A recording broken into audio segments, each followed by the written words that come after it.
lot of stuff ended up on the cutting room floor today, my award-winning friend. Yes, I was an award winner over the weekend. Well, you and I. Sorry, what? Oh, you've changed, haven't you? You took it home. You took the award home, so I get the accolade. Well, you and get the fresh one. You get to keep the piece of metal. Yeah, but you get a new one straight from Trophies R Us. Do I? I've got the one that everyone had their hands on, and I didn't see it for some time, so I don't know where that thing's been. I know where it's been. That's why I let you have it. Yeah, I noticed it spent a bit of time on Kyle and Jackie O's table, so that scares me because those kids are obsessed with anal. I'll just tell you that. Crikes. They are. They're always talking about it. They wouldn't have put it there. Well, I don't know. On that table. Once again, it was out of sight for some time. That's all I'm saying. A few people were walking funny. Abby Chatfield was running where the batteries went. Look at us. We've just gone crazy. Well, look at this. Let's talk about James Blunt. Speaking of crazy. Yeah. He put this out recently. I know you've heard the rumours, he said, and they're true. I'm re-releasing my debut album, Back to Bedlam, on October 11. Something that has kept me consistently rich for the past 20 years. Nice. He said this on social media. So as a way to give back to you, my adoring public, if Back to Bedlam re-enters the charts at number 1, it's like bribery, I will legally change my name.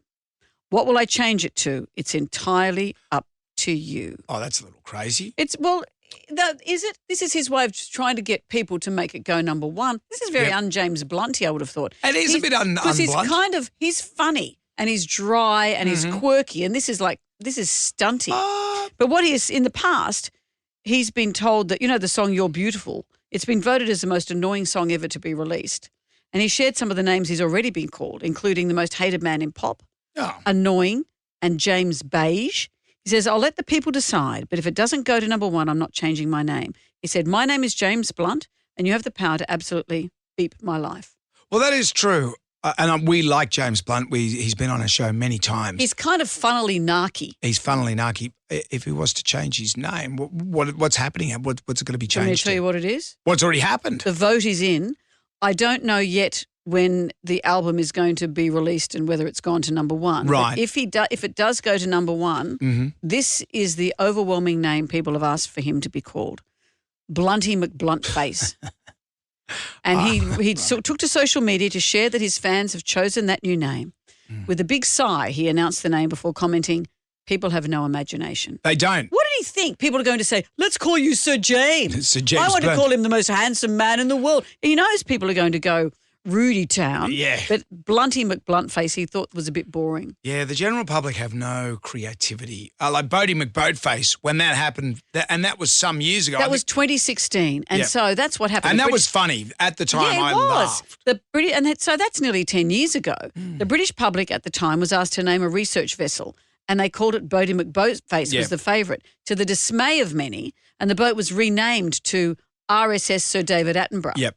So, but Bodie McBoatface became kind of a joke. Well, it happened here with one of the ferries, and Sir Ian Kiernan, around the world sailor, and he started Clean Up Australia. Clean Up Australia ambassador. There was a ferry to be named after him, but instead the dopes that run this country decided to go with public opinion and called it Bodie McBoatface. There's a few things wrong with that. Firstly, unoriginal, AF. Secondly, Ian Kiernan was a great Australian. Yeah.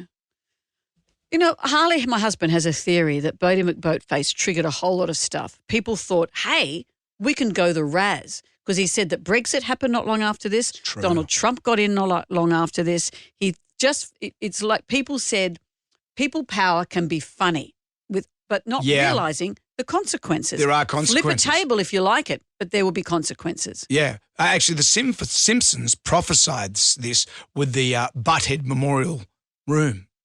Or Butthead Memorial Auditorium. And Is James Blunt in there? And Seymour Skinner, the Principal Skinner said, I regret getting the students to name this hall. So, and that was the Simpsons many years ago. Yeah. And they have prophesied many, many things. I'd like to see people be more creative. If you were to be creative about... What would you call James Blunt? Blames Junt. Okay, kids, that's it for today. Come back tomorrow for more Jonesy and Amanda's cutting room floor.